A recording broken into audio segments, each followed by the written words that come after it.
મારા સોનલબેનનો દીકરો 1-2 મિનિટ માટે વાત કરશે.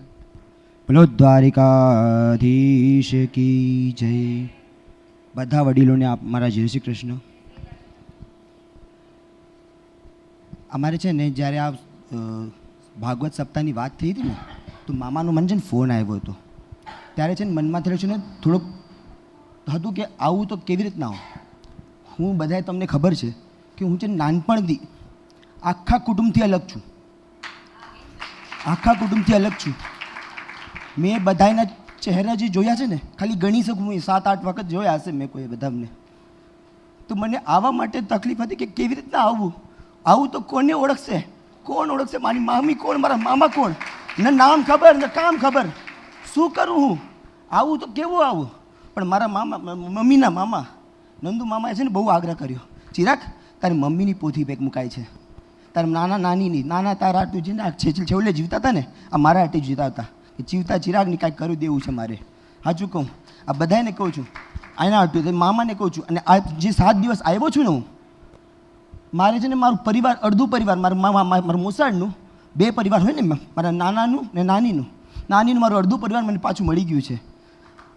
જેમ કે હમણાં આ 7 દિવસો મારા ભાઈ બહેનું મારી સાથે રહીને અમે બે એક જ થાળીમાં બેસીને જમતા. સાથીઓ બેન મારે પ્રસાદ મને ખવડાવે મારા પોતાના હાથેથી. એ મારી લાભ મેં 15 વર્ષથી મેં નથી લીધો, એવો લાભ મને મળ્યો. એટલે મેં બહુ ધન્યવાદ માનું છું મામા તમને કે મને આવો લાભ આપ્યો. 15 વર્ષથી એકદમ જુદો, ન કોણ જાણું કોણ, મારે ખાલી 4 માસીઓને ઓળખું. ખાલી મારે 4 માસી છે, દર ફોન કરું છે ને કરું, બાકી કોઈના ફોન ન નાખું, હું કોઈને કરું ના, એમને અગર નંબર કાંઈ નહીં, એકદમ જ અલગ. હવે આ 7 દિવસને કારણે મને મારું મોસાળ બની ગયું છે.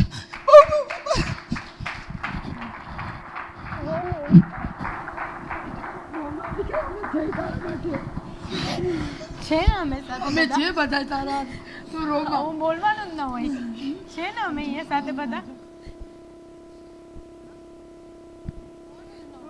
અમે છે બધા છે કોઈ બી ભૂલા નથી. એકલો સમજતો જ નહીં. આજે એમ લાગે છે જ્યોત્સનાબેન અહીંયા હાજર છે, મારી સોનલ હાજર છે. હૈયાની વેદના આજે હોઠે ભરાઈ ગઈ ત્યારે આંખે જવાબ દીધો કે મારી